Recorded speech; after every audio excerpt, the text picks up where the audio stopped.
Namaste. Thank you for joining me today again for some more Krishna Katha, Krishna stories from the Srimad Bhagavatam, 10th Canto.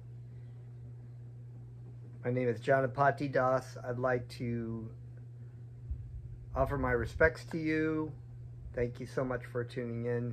I would also like to offer my most respectful obeisances to my spiritual master, Jagadguru Siddha Swarupananda Srila Prabhupada, who taught me everything I know about Bhakti Yoga and the science of self-realization.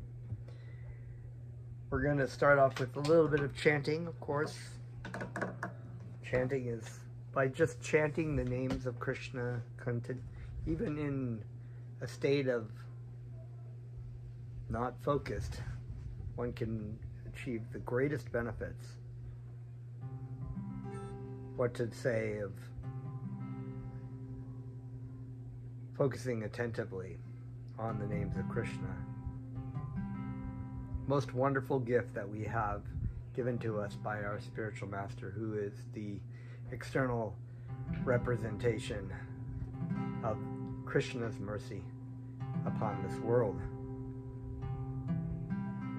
So I offer my respectful obeisances again and again unto his lotus feet and ask for his mercy upon me to be able to share this wonderful process with the world. So please join along with my kirtan. Thank you.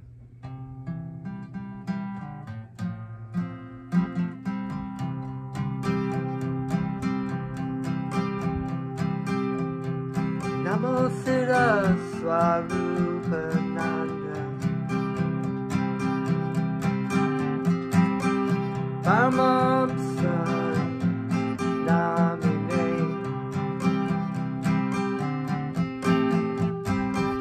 Dora Karuna Swarupaya Radha Krishna Pristaya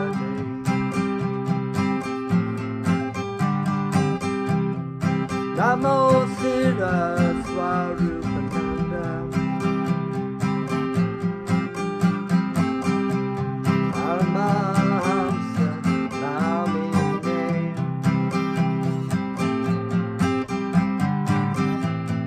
Gaura Karuna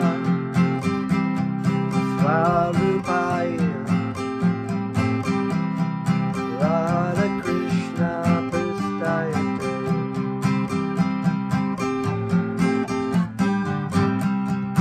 Bhaja Shri Krishna Chaitanya Prabhu Nityananda Shri Advaita Gadadhara Shri Vasudeva Gaura Bhakta Vrinda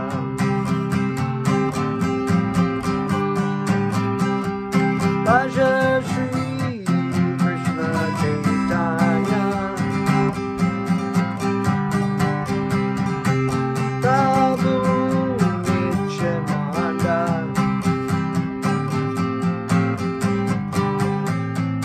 Shri Advaita Gadadhara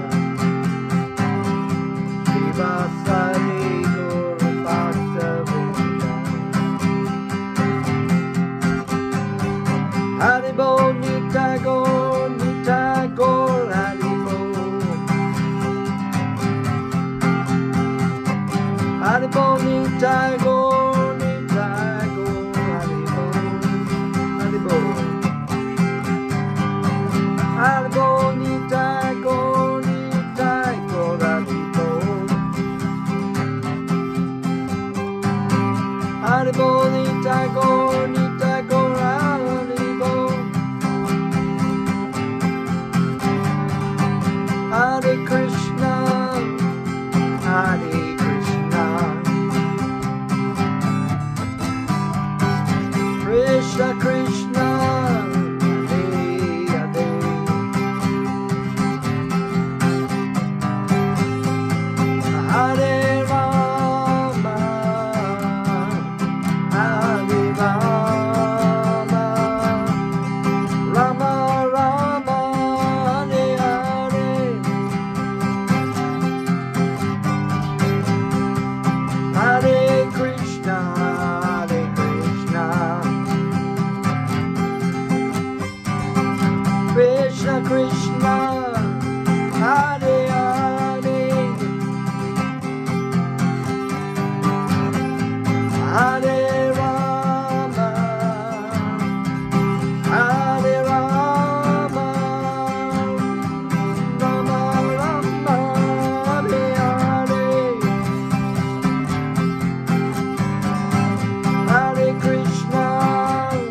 Jaya Jaya Guru Dev,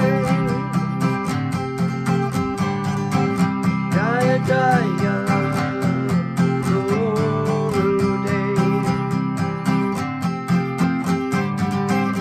Jaya Jaya Guru Dev.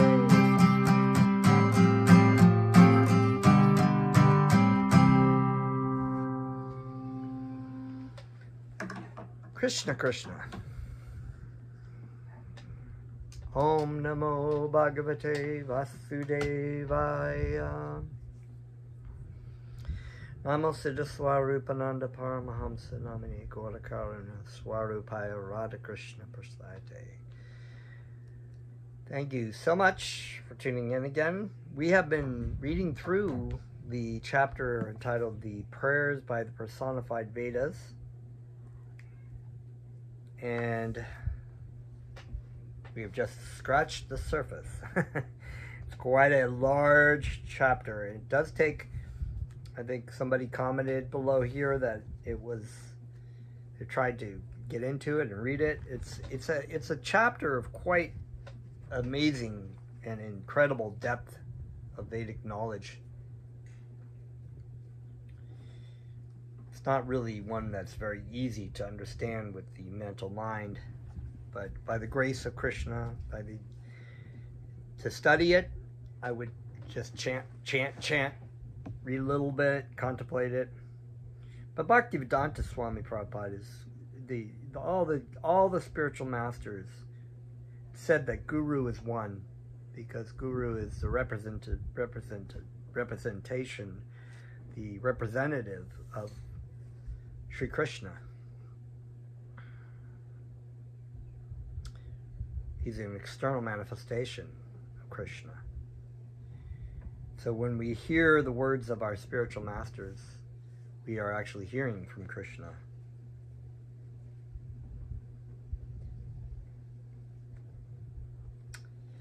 The statements of the personified Vedas give clear evidence that the Vedic literature is presented only for understanding Krishna. So this is the conclusion of the Bhagavad Gita. The Bhagavad Gita is the goal of life is to come to know Krishna. And the Vedas, being the incarnation of Krishna, they are from Krishna. They are Krishna. The conclusion is to ultimately come to understand Krishna. The Bhagavad Gita confirms that through all the Vedas, it is Krishna alone who has to be understood. Krishna is always enjoying either in the material world or in the spiritual world because he is the supreme enjoyer. For him, there is no distinction between the material and spiritual worlds. The material world is an impediment for the ordinary living entities because they are under its control. But Krishna, being the controller of the material world, has nothing to do with the impediments it offers. So a lot of things there to understand. We are not the controllers and enjoyers of this material world. We are under the influence of the material energy because we want to play Krishna. We think we're the enjoyers and the owners and controllers of the material world, but Krishna is. We're actually marginal energy. The spiritual Jivatma is actually the same spiritual energy as Krishna in quantity, in quality, not in quantity. Krishna is the source. Krishna is not marginal energy. Krishna never comes under the influence of his material energy. He can be in the material energy, but he is unaffected by it, like as is Lord Chaitanya and the different incarnations of Krishna, and of the different incarnations like Lord Nrsingadev, Lord Ramachandra, Vamanadev, Buddha, all these different incarnations of Krishna are not affected by this material world. Although they appear like an ordinary living being, they are not affected by the material world. Nor are they infected by affected or infected, either way, by the impediments the impediments it offers. So many things in the material world is an impediment to our trying to go through it and enjoy it. Actually, we have a very difficult time actually enjoying things in this material world, ultimately coming in the form of the death of the body. Therefore, in different parts of the Upanishads, the Vedas declare the Supreme Brahman is eternal, full of all knowledge and all bliss. That one Supreme Personality of Godhead exists in the heart of every living entity. And that was, of course, in the Paramatma incarnation, or expansion, I should say. Krishna expands into the heart of all living entities. Because of all his all-pervasiveness, he is able to enter not only into the hearts of the living entities, but even into the atoms also. As a supersoul, he is the controller of all activities of the living entities. He lives within all of them and witnesses their actions, not allowing them to act according to their desires, and also giving them the results of their different activities. He is the living force of all things, but he is transcendental to the material qualities. He is omnipotent. He is expert in manufacturing everything, and on account of his superior natural knowledge, he can bring everyone under his control. As such, he is everyone's master. He sometimes manifests on the surface of the globe, but he is simultaneously within all matter. Desiring to expand himself in multi-forms, he glanced over the material energy, and thus innumerable living entities became manifest. Everything is created by his superior energy, and everything is his creation. In his creation appears to be perfectly done without deficiency. So even in the material world, things are, there's a saying in the Sri Ishopanishad that the emanations of Krishna are complete and whole, and the personality of Godhead is complete and whole, and the emanations that come from the complete whole is also complete and whole in itself. So the things in the material world, they may be temporary, they may not satisfy, but they are perfect in what they do.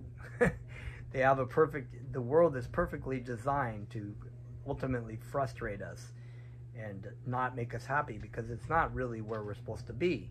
But it is perfect. Our body is perfect in the sense that it runs it's a magnificent creation. The complexity of the living entities embodied in different bodies.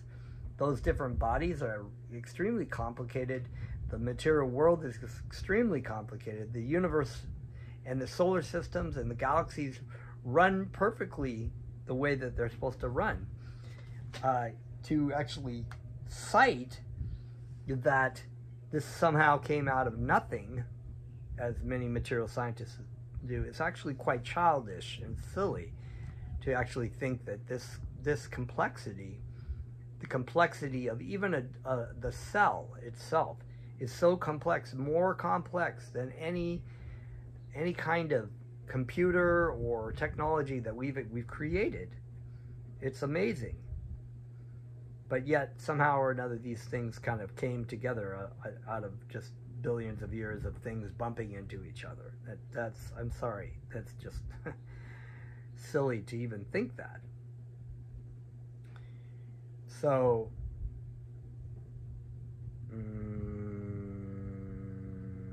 okay, those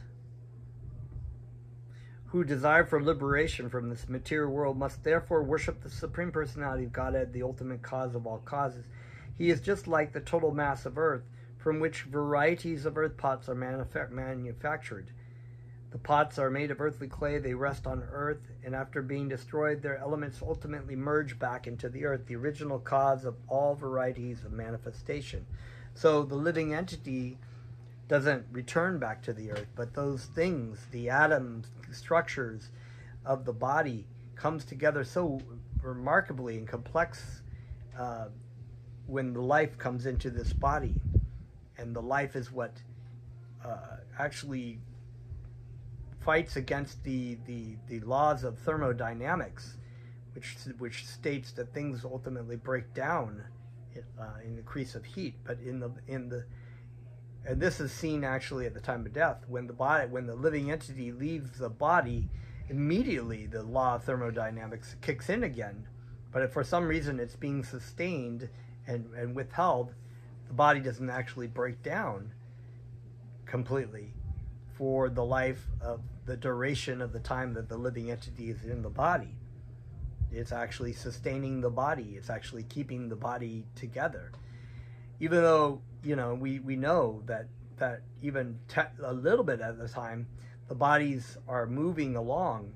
As it said in the Bhagavad Gita, the embodied living entity moves through the body, through boyhood to youth to old age, of the changes of the body, and that at the time of death it goes into another body, and that the sober person, or the self-realized sage, the sage who understands, I am not my body, understands this and is not affected, or not, there is no cause for lamentation, as Krishna would tell Arjuna, because the wise person doesn't lament for the living or the dead because of this understanding that they're not the body. So, but this is pretty amazing, because even while we're living, the body is constantly changing. Every 3 to 5 years, the whole body, every molecule in the body is changed out for a new molecule, new atom, completely new situation. Like our skin is constantly changing every 5 days or so. We have the skeletal molecules changing over completely within a year, so that you get a completely new skeleton in 1 year. And this is actually done with empirical science. They've done these testings. They've shown that this actually happens, that the body is constantly changing. And you could see this on a practical level when you watch your body. You know that it's it's made up of it looks the same, right? Because the DNA is actually the computer situation of like what your body is supposed to kind of look like. It's already there genetically, but even the makeup of the computer is constantly changing. So what is it that actually is sustaining life? It's the living entity. The living entity is the jivatma that keeps it together. So these things, just like the earth, right, returns back to the earth. All these chemicals go into different, feces, and the feces gets broken down and goes into the soil, and then other living entities are eating it, or it's making up new bodies of new living entities, or it grows new, into vegetables that other living entities eat and take their part. So it's very interesting, in the sense that you could say that this sort of thing, that our bodies are made up of the earth, and we are of the earth, of the body, that is. So it's a very, it's a very interesting thing. So all these things ultimately merge back into the earth, the original cause of all varieties of manifestation. Employing the analogy of Brahman with earth impersonalists, especially stressed the Vedic statement, Sarvam Kaliyadam Brahma, everything is Brahman. The impersonalists do not take into account the varieties of manifestations emanating from the supreme cause, Brahman. They simply consider that everything emanates from Brahman, and after destruction merges into Brahman, and that the intermediate stage of manifestation is also Brahman. But although the Mayavadis believe that prior to its manifestation the cosmos was in Brahman, after creation it remains in Brahman, and after destruction it merges into Brahman, they do not know what Brahman is. They don't understand this. They think Brahman is the ultimate, right? It's actually a lower stage of the person of God realization, the effulgence coming from the body of the Supreme Personality of Godhead. The Brahma Samhita, however, clearly describes Brahman, the living entity, space, time, and the material elements like fire, earth, sky, water, and mind constitute those total cosmic manifestation known as Bhu, Bhuva, and Sva, which is manifested by Govinda. It flourishes on the strength of Govinda, and after annihilation enters into and is conserved in Govinda. Lord Brahma therefore says, I worship Lord Govinda, the original personality, the cause of all causes. The word Brahman indicates the greatest of all and the maintainer of everything. The impersonalists are attracted by the greatness of the sky, but because of their poor fund of knowledge, they are not attracted by the greatness of Krishna. In our practical life, however, we are attracted by the greatness of a person and not by the greatness of a big mountain. So this is stating that, we are attracted by the greatness of a person. This is sort of this hero worship, right? We don't personally take any kind of attraction to other things. Thus, the term Brahman actually applies to Krishna only. Therefore, in the Bhagavad Gita, Arjuna concluded that Lord Krishna is the Para Brahman, or the supreme resting place of everything. Para means beyond or great, the greater Brahman. Krishna is the supreme, that's why we say Paramatma, right? Paramatma has to do with the super soul, not just the living entity. We have the Jivatma and the Paramatma.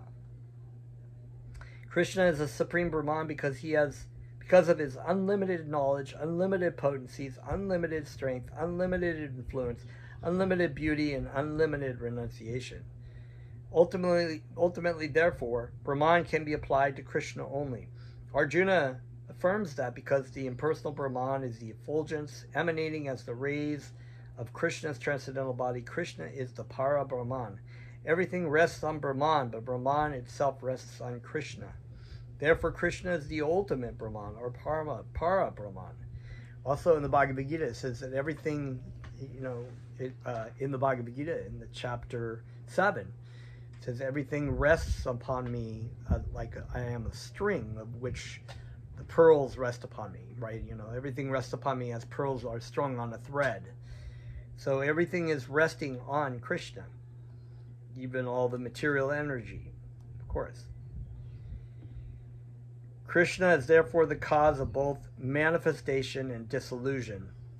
Of all these things, that's what it says in that same chapter 7, I think it's verse 6, 7, of everything seen and unseen, know that I am the origin and the dissolution, in that everything is resting on me as strings, as of a string, pearls on a string, right?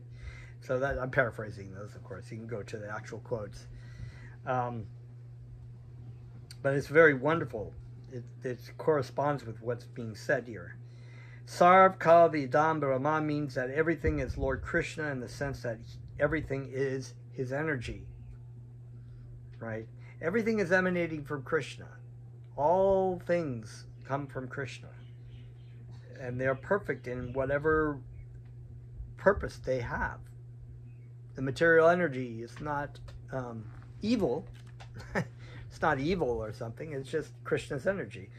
And it depends on what we do with Krishna's energy. Do we try to utilize it, enjoy it, try to manipulate it in order to glorify ourselves, or do we utilize it in the service of Krishna and our Guru Dev? The impersonalists argue. Okay, yeah. That is the vision of the Mahabhagavats. They see everything in relation to Krishna. The impersonalists argue that Krishna himself has been transformed into many, and that therefore everything is Krishna, and worship of anything is the worship of him. This false argument is answered by Krishna in the Bhagavad Gita. Although everything is a transformation of the energy of Krishna, he is not present everywhere. He is simultaneously present and not present. By his energy, he is present everywhere, but as the energetic, he is not present everywhere. This simultaneous presence and non-presence is inconceivable to our present senses, but a clear explanation is given in the beginning of the Ishopanishad, which is stated that the Supreme Lord is so complete that although unlimited energies and their transformations emanate from Krishna, Krishna's personality is not in the least bit transformed. Therefore, since Krishna is the cause of all causes, intelligent persons should take shelter of his lotus feet. So oftentimes, when something emanates from something else, it's taking away from the original source of that thing. Like if you have a water source and the water goes out, that ultimately the water goes down, and that that's the argument of the impersonalist, is that once it's distributed, it's all over the place. That it is present everywhere. But this is not the concept of understanding. This is not 1 + 1 is 1 for Krishna, you know, for all the things that are limitless emanations that come from Krishna, he remains the same. That's what is said in the Sri Ishopanishad. Because we're dealing with something that's spiritual energy. It's a source of spiritual energy. It's not something that we can sort of box in with our mental speculation. We accept it on the truth of the Vedic authority and the authority of the gurus. So, where was I? Okay, so he is not present everywhere. He is simultaneously present. All right, so I said that. Krishna advises everyone just to surrender unto him alone, and that is the way of Vedic instruction. Since Krishna is the cause of all causes, he is worshipped by all kinds of sages and saints through observation of the regulative principles. As far as meditation is concerned, great personalities meditate on the transcendental form of Krishna within the heart. That's Paramatma meditation, right? It's a sort of meditation that's, you know, difficult to do in this day and age. But it used to be that yogis in past ages would sit in the forest and meditate for long periods of time to achieve Paramatma realization. In this way, the minds of great personalities are always engaged in Krishna. With their minds engaged in Krishna, naturally the captivated devotees simply talk of Krishna. So the recommended sacrifice for this day and age is the Sankirtan Yajna, which is the hearing and chanting Krishna's names.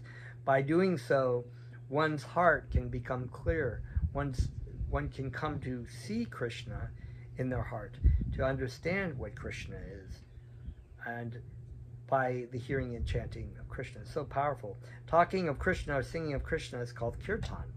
Lord Chaitanya recommends kirtana sada hari, which means always thinking and talking of Krishna and nothing else. That is called Krishna consciousness. Krishna consciousness is so sublime that anyone who takes to this process is elevated to the highest perfection of life, far, far beyond the concept of liberation. So there we have the goal of love for Krishna, which is the epitome of what great saints, even in a, like Jesus Christ or Muhammad, were actually teaching that this was the highest form. You can kind of like dig through the Quran, you can dig through the Torah, you can dig through the Bible to find these kind of little gems that point to that. But they're kind of convoluted, very much like the Vedic injunctions were, to cover rules and regulations to basically live your life in the material world. And then there is, of course, no disciplic succession in those cultures, so they have a gross misunderstanding of even their own scriptures, let alone, you know, anything religious. So their idea is liberation, you know, or elevation. You know, Christians go to heaven. If I do good in this life, if I do all the things that the church asks me to do, I will go and I'll be able to go to heaven and be with my family and my dog, and you know that I'll be able to enjoy God's kingdom. That's the sort of idea of liberation. But beyond the liberation is the highest perfection of life, which is the love for God. And this is achieved only through Krishna consciousness or God consciousness. In the Bhagavad Gita, therefore, Krishna advised everyone always to think of him, render devotional service to him, worship him, and offer obeisances to him. In this way, a devotee becomes fully Christianized, and being always situated in Krishna consciousness ultimately goes back to Krishna. Although the Vedas have recommended worship of different demigods as parts and parcels of Krishna, it is to be understood that such instructions are meant for less intelligent men who are still attracted by material sense enjoyment. So this comes back to the idea of why there were so many rules and regulations for worshiping demigods, because they understood that, you know, a person's consciousness, they wouldn't want to actually just leave the material world. They want to enjoy it. So, you know, in the Vedas we have the system, or even in religious things like the Quran and the Torah and whatnot, ways people could live in a regulated life and be able to enjoy material goods, but in a regulated way. So they do certain sacrifices to the demigods. Of course, the demigods have to rely on Krishna for such things, but this was all part of the Vedic system. But it was understood that, that foolish people actually spend their life worshiping demigods, because that really doesn't get you to the goal, ultimately. Although the sky, the water, and the land are all part of the material world, when one stands on the solid land, his position is more secure than when he stands in the sky or in the water. An intelligent person, therefore, does not stand under the protection of different demigods, although they are part and parcel of Krishna. Rather, he stands on the solid ground of Krishna consciousness. That makes his position sound and secure. And I've also heard it said that many times there will be Hindus who will actually make the greatest worship for Lord Vishnu because they understand that Lord Vishnu is the Supreme Personality of Godhead. Krishna is the Supreme Personality of Godhead. And that these other demigods are just their servants. So, if they want something material, they'll still even ask Krishna for it, which is better than asking demigods. Impersonalists sometimes give the example that if one stands on a stone or a piece of wood, one certainly stands on the surface of the land, because the stone and wood both rest on the surface of the earth. But it may be replied that if one stands directly on the surface of the earth, he is more secure than if he stands on a piece of wood or a stone that rests on the earth. In other words, taking shelter of Paramatma or taking shelter of impersonal Brahman is not as secure a course as taking direct shelter of Krishna in Krishna consciousness. The position of the Gyanis and Yogis is therefore not as secure as the position of the devotees of Krishna. Lord Krishna has therefore advised in the Bhagavad Gita that only a person who has lost his sense takes to the worship of demigods. And regarding persons attached to the impersonal Brahman, Srimad Bhagavatam says, "My dear Lord, those who think of themselves as liberated by mental speculation are not yet purified of the contamination of material nature, because of their inability to find the shelter of your lotus feet. Although they rise to the transcendental situation of existence in impersonal Brahman, they certainly fall down from that exalted position because they deride your lotus feet." Lord Krishna therefore advises that the worshippers of the demigods are not very intelligent persons, because they derive only temporary, exhaustible results. So even if you get those things from the demigods, it's kind of like, it's about as foolish as trying to strive for material goods unnecessarily without thinking about Krishna in your life. You waste your human form of life. You spend your life, maybe you're kind of religious, and in a sense that you worship Indra and Brahma and Lord Shiva, but ultimately, as is stated here, that's a very foolish and unstable position to be in, and a waste from the human form of life. The personified Vedas. Their endeavors are those of less intelligent men. On the other hand, the Lord assures that the devotees have no fear of falling. The personified Vedas continue to pray, "Dear Lord, considering all points of view, if a person has to worship someone superior to himself, then just out of good behavior he should stick to the worship of your lotus feet, because you are the ultimate controller of creation, maintenance, and dissolution. You are the controllers of the three worlds, Bhuva, and Sva.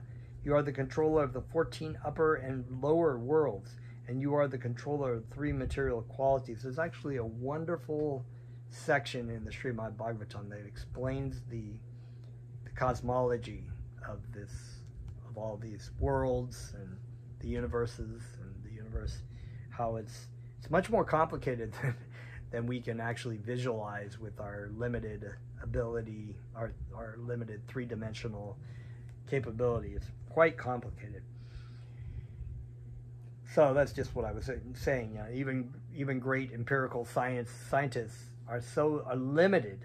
There's a really interesting story called the Flat Land. I think it's called Flatland, in which these two-dimensional creatures, some of them actually slip into a three-dimensional, or it's one-dimensional creatures who slip into two dimensionals, and what they experience is just so because they have no reference within their abilities to see in the first dimension, that when they go back, they try to explain to their fellow men in the first dimension, and they are considered heretics and crazy, which is what the scientists do when you try to explain the concept of the spiritual world. They're like, we have no proof of that, we can't measure that, I've never seen that, therefore it doesn't exist, you know, and they can't even understand so much of the universe, or even be able to see so much of the universe, that they have even some theories, which are true, of actually multiple universes, unlimited multiple universes existing separate of every universe. They have that theory, but how can they measure it? You'd have to actually, according to empirical science, you'd have to measure it from being present, and even this concept of trying to understand the subtle or the subatomic level of reality. They found that when someone tries to observe that, it actually, the observer affects what happens on the subatomic level. So this is an example of just a sort of science trying to actually find the knowledge of the absolute. I was actually reading from the chapter in the Bhagavad Gita for a different class about the knowledge of the absolute. That is really what science is trying to go for, even though they may say, well, we don't really know a lot of things, but science will ultimately figure it out. They actually don't even really understand what's going on around them. They don't understand the depth of the material universe, all these effects of the material, the gunas, the three gunas, the Maya Devi, the different subtle and gross elements of material energy. It's extremely complicated, and they have really very little understanding of it, and a lot of this sort of speculative acceptance. They're like, well, we think it's this way, and so, my Guru Dev scientist, wrote a paper about this, and his spiritual master scientist, person that he studied under, wrote a paper. So it's kind of like one of those train tracks that gets off, that switches tracks, and the lineage of these scientists handing down not mangoes but rocks to their students is going further and further away. So they're basing all their reality on incorrect information. The incorrect information is Vedas, or the Vedas. The Vedic knowledge, Vedas means to know, and it's not a speculative knowledge. We don't just kind of measure it and guess about it. So yeah, anyway, it's a very complicated in the Srimad Bhagavatam. It goes into that.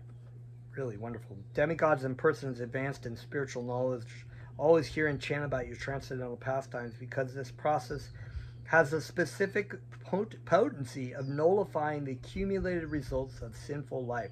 Hearing and chanting of Krishna's names burns off all sinful activities, the karmic reaction of our existence in this material world. Just finished this book called Second Chance by A.C. Bhaktivedanta Swami Prabhupada, which was about the story of Ajamila in the Srimad Bhagavatam, who was actually a Brahmin who had fallen down. I think I've explained this before, but basically he had fallen down, married a prostitute, and it basically made means to pay for his children through very sinful activities. But he had a son named Narayan that he was very attached to, and Narayan being a name of Krishna, he would call out Narayan, and at the end of his life, when the Yamadut demons came to take him to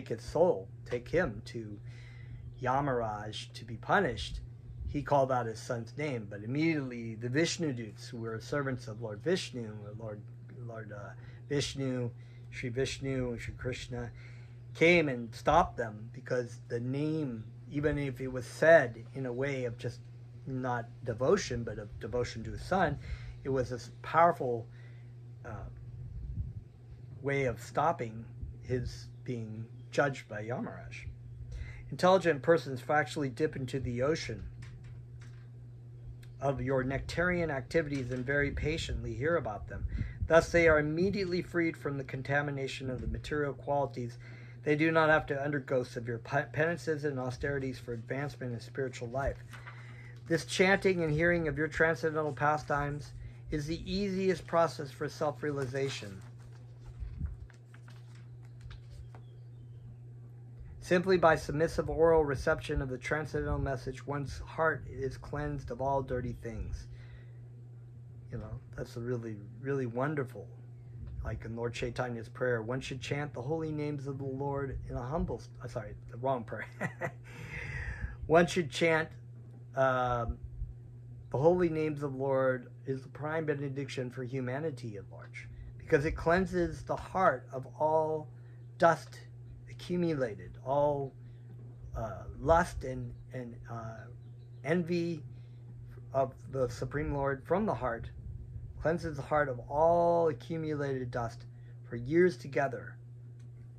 And that's a really wonderful thing, that one could chant and be relieved and purify their heart to be able to want to chant more and dive deeper into this nectarian pool of wonderful transcendental pleasure and happiness with Krishna.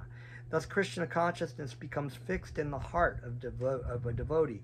The great authority Bhishma Deva has also given the opinion that this process of chanting and hearing about the Supreme Personality of Godhead is the highest religious process. In the Taittiriya Upanishad says that the worship of the Supreme Personality of Godhead is the essence of all Vedic ritualistic performances. Dear Lord, the personified Vedas continue, the devotee who wants to elevate himself simply by the process of devotional activities, especially by hearing and chanting, very soon comes out of the clutches of the dualities of material existence by this simple process of penance and austerity. So it's austerity in the sense that you could be doing something else in the material world, which is actually a real penance, and tell you. The yajna, the Sankirtan yajna. Yajna means a sacrifice, and Krishna's name is also Yajna, which is another name of Krishna, because Krishna is the source of all sacrifices, as what we were reading about here.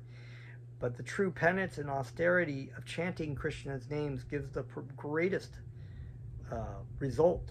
The super soul within the devotee's heart is very much pleased and gives the devotee directions so that he may go back home, back to God. So Krishna is there, and Krishna is like it's said in the Svetasvara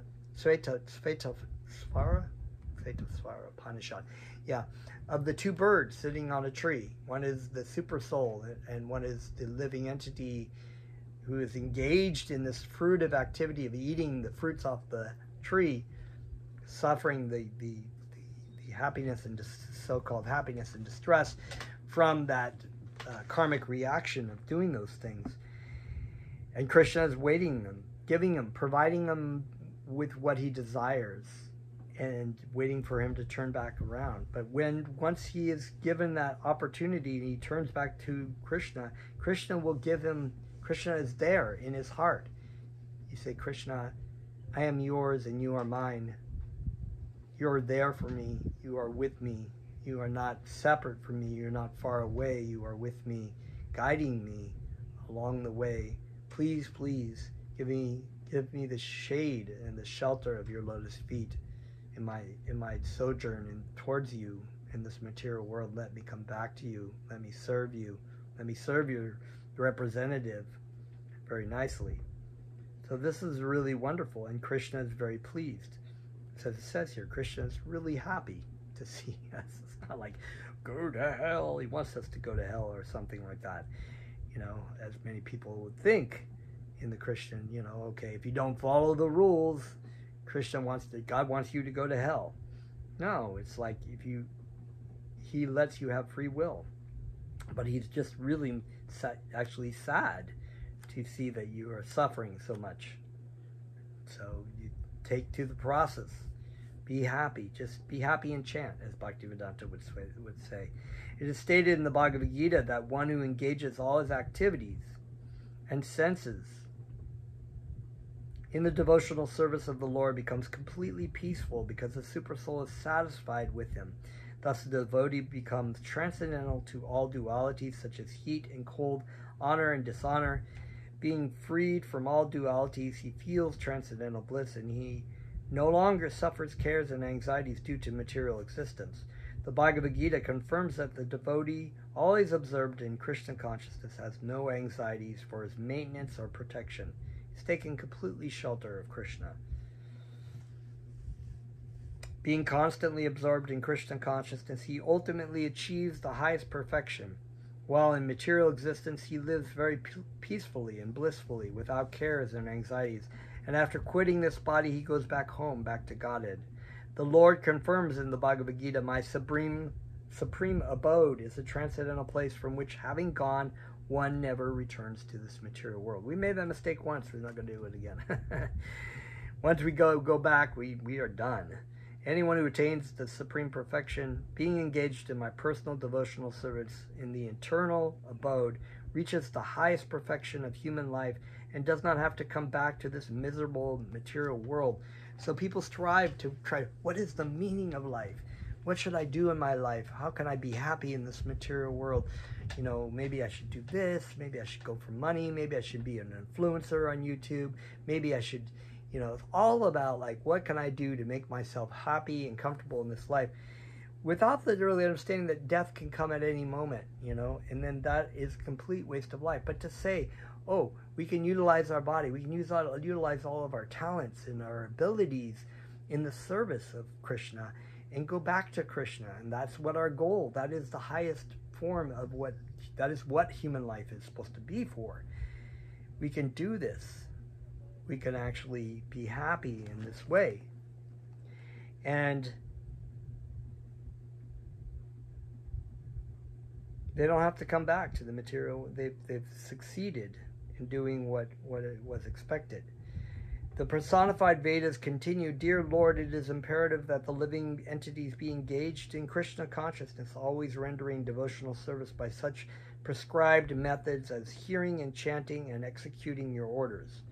So, hearing and chanting, and executing the orders. The orders of Krishna are given also by the external manifestation of Krishna's mercy, the external manifestation of Krishna. The Guru Dev, the spiritual master, to following his instructions is following the instructions of Krishna. And one of the things that the main thing that the spiritual master says is hear and chant. Just love Krishna, hear and chant his names, and share it with all the lost souls.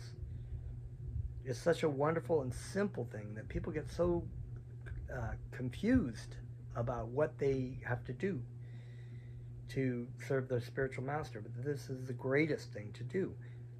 It's very pleasing. Generally, if a person is breathing, he is accepted to be alive. If a person is not engaged in Christian consciousness and devotional service, it is useless for him to exhibit the symptoms of life. Basically saying your life is a waste. Generally, if a person is breathing, he is accepted to be alive, but a person without Krishna consciousness may be compared to the bellows in a blacksmith shop. So, one of the really great teachings that corresponds with the great Vaishnava, Lord Jesus Christ, he said this, you know, the man came to him and said that I want to follow you and I want to do God's will, but I have to attend my family's father's funeral and they're expecting me to do that. And Jesus Christ told them, let the dead bury the dead. So it was a really straightforward teaching, but it was like, what? You know, you don't really get that if you let the dead bury the dead. Here it is said here that if a person is breathing, he is accepted to be alive, but a person without Krishna consciousness may be compared to a bellows in a blacksmith shop. He was saying that this person is these people are spiritually dead. They're worrying about the body of this person, that this living entity who left this body, and they're mourning over this body, and they're going out into the cemetery and spending all this money to make a nice casket so that the body, the dead body that's constantly would break down and go back into the earth, has been pumped up with a bunch of embalming fluid so that it looks at least somewhat normal, and stuck into a box, given a gravestone, and you can go there and be with your, whatever, father or husband or mother, as if they're there in the ground. And this is what some people teach, that somehow that the dead will come up out of the graveyard. It's like, no, the living entity is gone. That body is just not who they are. It's falling apart. It's, that's kind of like my thing. Is always, I feel like graveyards are kind of a big waste of space. They could be building gardens or something, or at least, use the body and decompose it and into fertilizer and then grow some gardenings. And, that's what I'd want. You could take my ashes and dump me in the mountains or something. It's like the big bellows is a bag of skin which exhales and inhales air, and the human being who simply lives within the bag of skin and bones is, without taking to Krishna consciousness and loving devotional service, is no better than the bellows. Just wasting breath. Similarly, a non-devotee's long duration of life is compared to the long existence of a tree, his voracious eating capacity compared to the eating of dogs and hogs, and his enjoyment in sex life, and it's compared to that of hogs and goats. So the abilities to eat, sleep, mate, and defend, there's a greater ability that humans have, and that is to inquire into their suffering existence. But if you're just doing those things, eating, sleeping, mating, defending, which most 99% of the people are doing, they're finding out greater ways in the Western world to eat and get, obese and fat. They're trying to figure out the most tasty kind of things to eat and stuff in their face. They're sleeping. They've got all ways of trying to sleep, even though people are sleeping less nowadays because they're stressed out. They have sex. I don't even have to go into that. The sex life is all over the place, and the more the merrier. The more we can watch, consume, have multiple partners, have men, same-sex partners, and children, or whatever, that's what it goes. Everything goes. And then defending. Well, we've got so many kinds of nuclear bombs that could blow up the world 300 million times over. And so many ways to attack and kill and maim and destroy people. But these things can be utilized. It's important, to be able to defend things. It's important to have sex life to be able to, for spiritual purposes. It's important for sleeping. You do need to sleep to rest your body so you can do service to Krishna. It's important to eat. You got to eat, and you can offer the food to Krishna. You can offer everything to Krishna. But so that it becomes Krishna's offering and not your offering. But here there's just compared to like your animals. And these people who engage in eating, sleeping, mating, defending just for the sake of doing those things in this life to their fullest for their own enjoyment, they will be the dogs and hogs and goats of their next life, because that's how they're shaping their subtle consciousness. The cosmic manifestation has been made possible because of the entrance of the Supreme Personality of Godhead as Mahavishnu within this material world. The total material energy is agitated by the glance of Mahavishnu, and only then does the interaction of the three qualities begin. Therefore, it should be concluded that whatever material facilities we are trying to enjoy are available only due to the mercy of the Supreme Personality of Godhead. People aren't even really grateful for the things that they get in this material world, the ability to be alive and well and not really sick, or have a just in this country alone, to be able to have the food. I've lived in third world countries where people have like very minimal amount of food, or they have to go very far distances just to pump water, or you have no electricity. They have no, and we're really not very grateful for the mercy that Krishna gives us. Everything, the ability of our bodies to do so many things, the kinds of food, and just everything. Within the body, there are 5 different departments of existence known as Annamaya, Pranamaya, Manomaya, Vijnanamaya, and at the last, Anandamaya. At the beginning of life, every living entity is food conscious. A child or animal is satisfied only by getting nice food. This stage of consciousness, in which the goal is to eat sumptuously, is called Annamaya. Anna means food. After this, one lives conscious and the consciousness of being alive. If you can consume his life, continue his life without being attacked or destroyed, one thinks himself happy. Got to keep yourself alive, as long as you want. Try to take as many supplements. And the stage is called pranamaya, or consciousness of one's existence. After the stage, when one is situated on the mental platform, his consciousness is called manomaya. Mana meaning the mind, right? The materialistic civilization is primarily situated in these three stages: anamaya, pranamaya, and manomaya. The first concern of civilized persons is economic development. The next concern is defense against being annihilated. And the next consciousness is mental speculation, the philosophical approach to the values of life. If by the evolutionary process of philosophical life one happens to reach the platform of the intellectual life and understands that he is not this material body, but a spirit soul, he is situated in the Vijnana Maya stage. Then by evolution in spiritual life, he comes to the understanding of the Supreme Lord, or the Supreme Soul. When one develops his relationship with him and executes devotional service, that stage of life is called Krishna consciousness, the Anandamaya stage. The Anandamaya is blissful life of knowledge and eternity. As it is said in the Vedanta Sutra, Anandamaya Bhayashat. The Supreme Brahman and the subordinate Brahman, or the Supreme Personality of Godhead, and the living entities are both joyful by nature. As long as the living entities are situated in the lower four stages of life, Anandamaya, Pranamaya, Manomaya, and Vijnanamaya, they are considered to be in the material condition of life. But as soon as one reaches the stage of Anandamaya, he is liberated soul.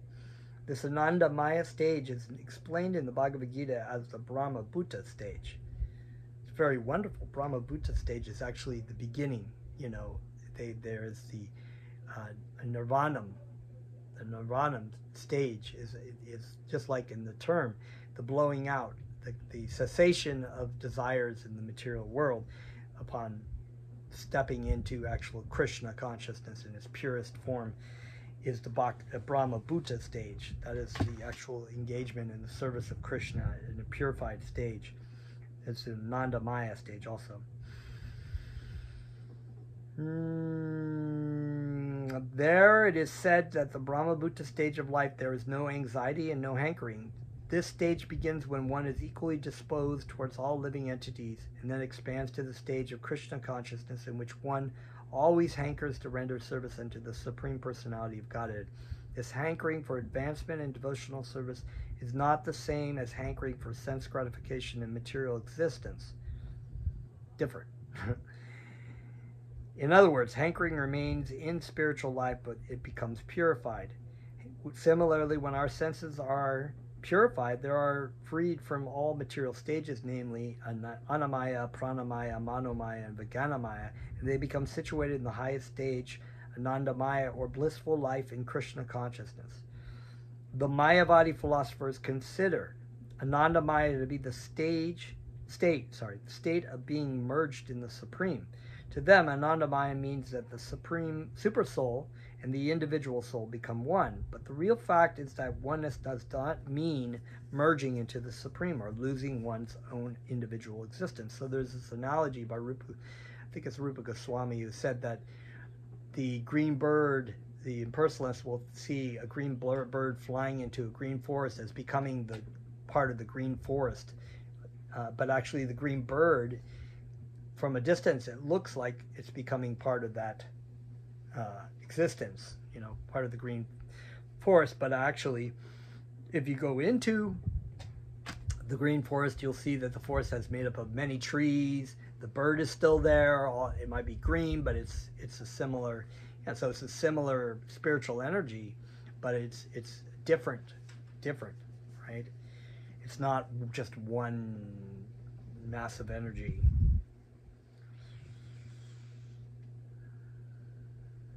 But merging into the spiritual existence is the living entity's realization of qualitative oneness with the Supreme Lord in his aspects of eternity and knowledge. But the actual Anandamaya blissful stage is attained when one is engaged in devotional service. So the impersonalist, you can't actually have an active relationship, or you can't engage in service when you are God.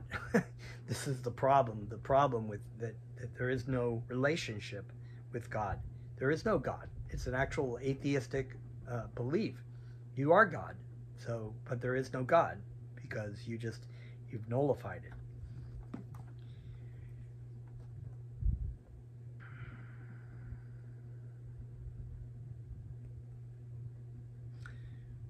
Okay, but the actual Anandamaya blissful stage is attained when one is engaged in devotional service. That is confirmed in the Bhagavad Gita, Mad Bhaktim Labate Param. Here, Lord Krishna states that the Brahma Bhuta Anandamaya stage is complete only when there is an exchange of love between the Supreme and the subordinate living entities. That is the Bhagavad Gita. That is the Srimad Bhagavatam. This is the Song of God. This is our eternal highest form of human life, and our highest existence is our love, our relationship and love with our Supreme Father. All living entities are one in will with Krishna. That is the meaning of this, the exchange of love. Unless one comes to this Anandamaya stage, his breathing is like the breathing of the bellows in a blacksmith's shop.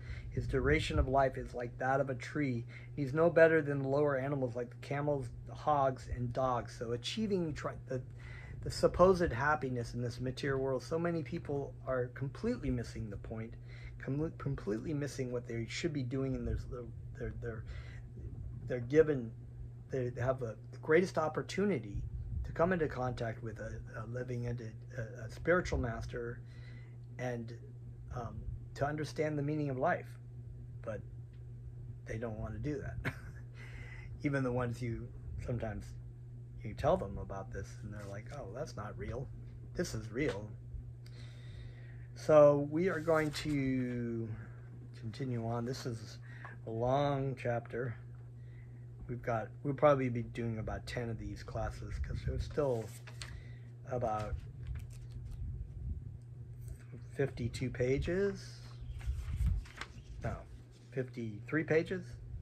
So we'll stop here, and thank you so much. Feel free to, if you haven't subscribed to my channel yet, to do so. And I just dropped my pick. Where'd it go? Oh, there it is. Okay, I'm back. Yeah, make comments. Feel free to share the videos, and as always, chant Krishna's names. Thank you very much.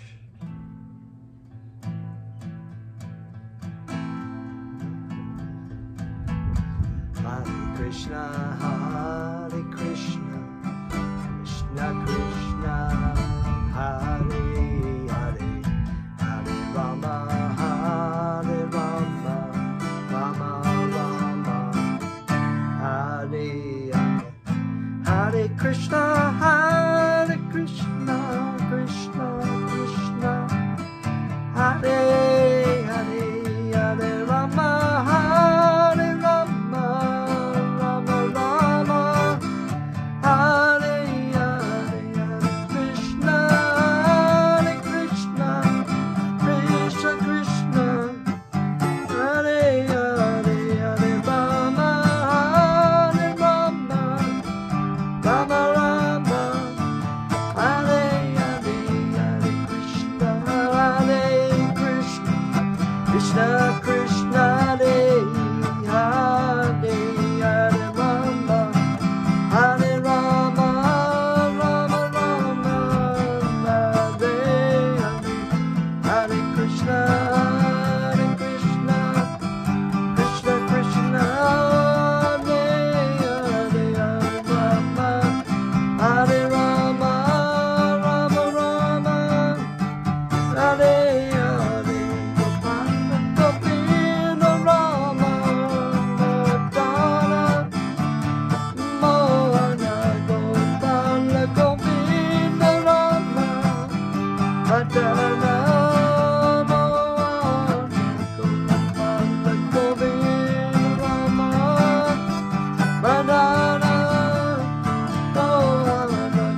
Okay, Haribol. Thank you so much.